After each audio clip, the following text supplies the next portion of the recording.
वरच्या बटनाचे ते घ्या. हात लागला ना तर आवाज जाणार. हा एक नंबर. ओके. मला नाही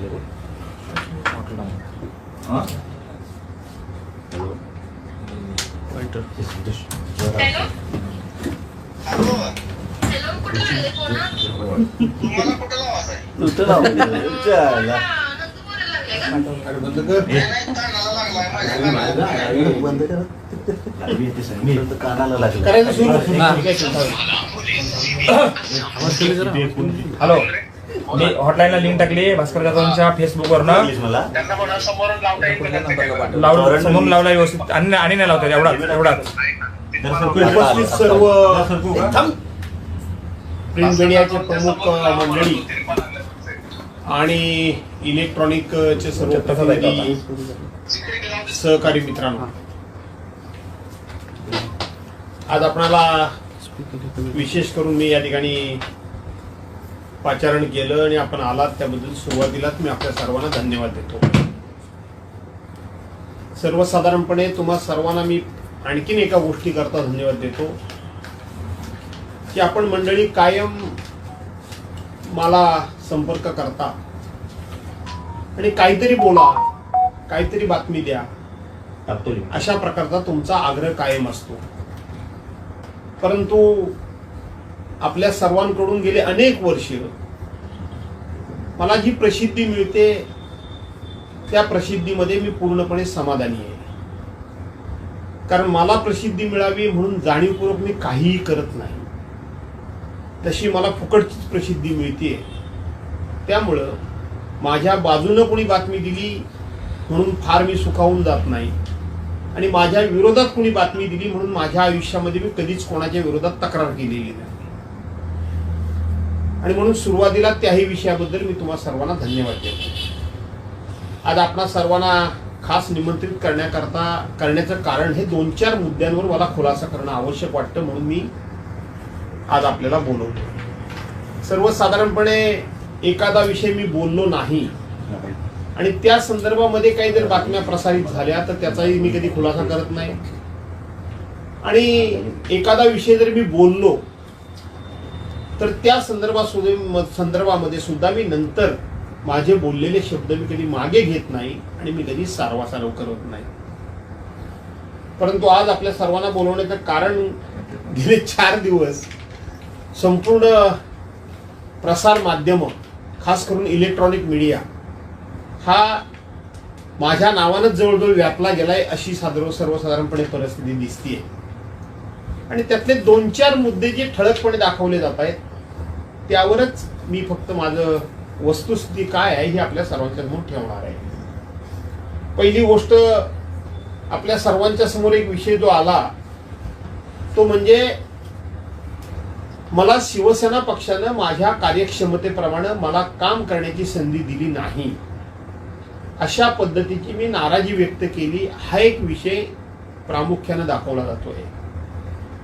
मी नम्रपणे सांगतो की असं माझा शब्दप्रयोग कुठे असेल तर आपण नक्की प्रसारित करा.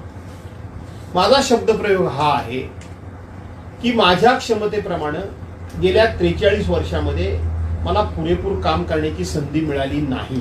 हा माझा शब्दप्रयोग आहे. कुणी दिली नाही, कुठल्या पक्षानं दिली नाही, कुठल्या नेत्यानं दिली नाही असा माझा आक्षेप नाही. त्याच्या पुढे जाऊन मी असं बोललो की हे केवळ माझ्याच वाट्याला आला अशातला भाग नाही. हे असं अनेकांच्या बाबतीत घडतं आणि म्हणून हे माझं दुर्दैव आहे. हा दोष मी माझ्याकडे घेतला. हा पहिला खुलासा. दुसरा खुलासा, आमचे एक सहकारी रत्नागिरी जिल्ह्यातले माजी आमदार राजन साळवी यांनी उद्धव बाळासाहेब ठाकरे पक्षाची साथ सोडली. त्या सर्वसाधारणपणे जातो त्या जायचं असेल त्यांनी जा, हा विचार माझा नाही. हा विचार मी मांडत असताना आपले सहकारी आपल्याबरोबर राहिले पाहिजेत याकरता आपण प्रयत्न केला पाहिजे ही भूमिका मी मांडली. पक्षप्रमुखांनी जरूर हे विधान करावं, तो त्यांचा हक्क आहे, तो त्यांचा अधिकार आहे. त्याने अनेकांना अनेक गोष्टी दिलेल्या असतात. तरी सुद्धा जर कोण सोडून जात असेल, समजावून सुद्धा तो थांबत नसेल तर शेवटी पक्षप्रमुखांनी ही भूमिका घेणं योग्य आहे असं मी समर्थन केलं. पण पक्षप्रमुख बोलतात म्हणून आम्ही बोलावं हे योग्य नाही. हे मी कालही म्हणालो होतो आणि आजही म्हणतोय. पण त्याचबरोबर मी पक्ष सोडून जाणाऱ्यांकरता खूप मोठे प्रमुख अशा पद्धतीचे 2 ऐतिहासिक दाखले दिले होते. एक दिला होता तो सिंहगडावर जी उदयभान आणि नरवीर तानाजी मालुसरे आणि त्यांच्या मावळ्यांमध्ये लढाई झाली आणि त्या लढाईमध्ये नरवीर तानाजी मालुसरे एक धारातीर्थी पडले आणि मावळे सैरावैरा झाले, पळायला लागले. त्यानंतर सूर्याजी मालुसरे धावत आले, तानाजी मालुसरे यांचे बंधू, आणि त्यांनी सांगितलं, अरे पळता कुठं, फिरा मागा, तुमचे पळायचे दोरच मी कापून टाकलेले आहेत, लढा नाही तर मरा. आणि मावळे लढले आणि जिंकले. आणि म्हणून जे कोणी जाऊ इच्छितात त्यांच्या मनाला उभारी मिळावी याकरता म्हणून तुम्ही दाखला दिला. आणि त्याचबरोबर संभाव्य गेलेल्यांचं संभाव्य काय अडचणी निर्माण होतील हे मी सांगितलं. आणि त्याच्याकरता दुसरं ऐतिहासिक मी उदाहरण दिलं, ते विजापूरच्या किल्ल्याचं उदाहरण दिलं की विजापूरच्या किल्ल्याच्या भोवती जो खंदक खणलेला आहे त्याच्यामध्ये जे पाणी होतं ते ज्या वेळेला शत्रूचे सैनिक त्या विजापूर किल्ल्यावर चढाई करायला यायचे ते शेवटी त्या खंदकात पडूनच मरायचे. आणि म्हणून आज राजकारणाची स्थिती अशी आहे, कोण आला म्हणून ज्याच्याकडून जातात त्यांना फार दुःख वाटणार नाही आणि कोण आमच्याकडे आला म्हणून कोणाला आनंद फार वाटणार नाही. याचं कारण महाराष्ट्रातली सध्याची राजकीय परिस्थिती ही आहे की कोणालाही कोणाची राजकीय गरज आता फार राहिलेली नाही. आणि म्हणून जिथे आहात तिथेच थांबा. आपण पुन्हा एकदा आपलं गतवैभव निर्माण करू, हा मुद्दा मी मांडला. हे मुद्दे नजरेआड झालेले आहेत. म्हणजे पहिला मुद्दा सुद्धा नजरेआड झालेला आहे, दुसरा मुद्दा देखील नजरेआड झालेला आहे, तिसरा मुद्दा माझ्या दृष्टीने मी अत्यंत महत्वाचा मांडला. काय म्हणला आणि हे मुद्दे कसे समोर येतात, तर तुमच्यासारखे मित्र समोरून प्रश्न विचारतात आणि त्या प्रश्नाच्या अनुषंगाने आम्ही उत्तर देत असतो. बऱ्याच वेळेला आपले प्रश्न दाखवले जात नाहीत, फक्त आमचं उत्तर दाखवलं जातं. एक अत्यंत विचार मी महत्वाचा मांडला की जो आजपर्यंत मला असं आजही मी सांगतो ठामपणे की आमच्या शिवसेनेमध्ये कुणी मांडला नाही असं माझं ठाम मत आहे. काय विचार मांडला जातो सातत्यानं की हिंदू हृदय सम्राट शिवसेना प्रमुख मान्य बाळासाहेब ठाकरेंचे वारसदार आम्हीच आहोत, अशी जी काय मंडळी म्हणते त्यांना मी उत्तर दिलं. काय उत्तर दिलं की आपल्याकडे वारसदार नेमण्याची आणि वारस तपास करण्याची एक महसूल खात्यामध्ये पद्धत आहे आणि त्या पद्धतीप्रमाणे एखादा तलाठी वारस तपास करतो, तो मूळ वारसदारला बाजूला सारतो आणि एका रात्रीत कोणाला तरी वारसदार म्हणून नेमतो आणि मूळ वारसदारला शेवटी न्याय मागावा लागतो. आणि म्हणून त्याच पद्धतीनं शिवसेनेच्या बाबतीत घडलंय. विधानसभेच्या अध्यक्षांनी सुद्धा आणि निवडणूक आयोगानं खऱ्या अर्थानं हिंदू हृदय सम्राट शिवसेना प्रमुख मान्य बाळासाहेब ठाकरे यांचे खरे वारसदार हे उद्धव बाळासाहेब ठाकरे असताना कोणाला तरी शिवसेनेचा वारसदार नेमला, कोणाला तरी शिवसेनेच्या झेंड्याचा वारसदार नेमला, कोणाला तरी शिवसेनेच्या नावाचा वारसदार नेमला, कोणाला तरी शिवसेनेच्या निशाणीचा वारसदार नेमला. आणि म्हणून त्याच्या विरोधात आम्ही न्यायालयात मागतोय, पण आम्हाला न्याय मिळत नाही. तो न्याय वास्तविक पक्षांतर्गत बंदी विरोधी कायदा कलम 260A अन्वये 60 दिवसामध्ये तो निर्णय झाला पाहिजे. हे कैलासवासी तत्कालीन पंतप्रधान अटल बिहारी वाजपेयी साहेबांनी केलेल्या कायद्यामध्ये आहे. आज 60 महिने व्हायला आले तरी सुद्धा तारीख पे तारीख मिळते. आणि म्हणून मी असं म्हटलं की जरी एखाद्या तलाट्यानं वारसदार खोटा दाखवला असेल तर शेवटी खऱ्या वारसदारला आपलं नाव लावण्याकरता म्हणून आपला हक्क आहे हा शाबूत करण्याकरता लढाई करावी लागते, लढावं लागतं. कायदेशीर मार्गाने त्या ठिकाणी तो न्याय मिळवावा लागतो. आम्ही तो न्याय मिळवू. आम्ही शिवसेना प्रमुखांचे खरे वारसदार उद्धव बाळासाहेब ठाकरे आहे हे सिद्ध करून दाखवू. हे मी म्हणालो. हा मुद्दा लपवून ठेवला गेला, हा मुद्दा कुठेच उजेडात आला नाही. मला असं वाटतं की हा मुद्दा अत्यंत व्यावहारिकपणे मी मांडलाय. सर्वसामान्य माणसाला हे पटेल की खरा वारसदार कोण आहे. हेच पवार साहेबांच्या बाबतीत पण मी त्यांचा उल्लेख केला नाही, हेच पवार साहेबांच्या बाबतीत घडायला पाहिजे. हा दुसरा मुद्दा त्या ठिकाणी मी मांडला. आणि नंतर आणखीन एक मुद्दा जो अत्यंत महत्वाचा आहे, जो माझ्या मनाला क्लेश देणार आहे. गेल्या 43 वर्षाच्या राजकीय जीवनामध्ये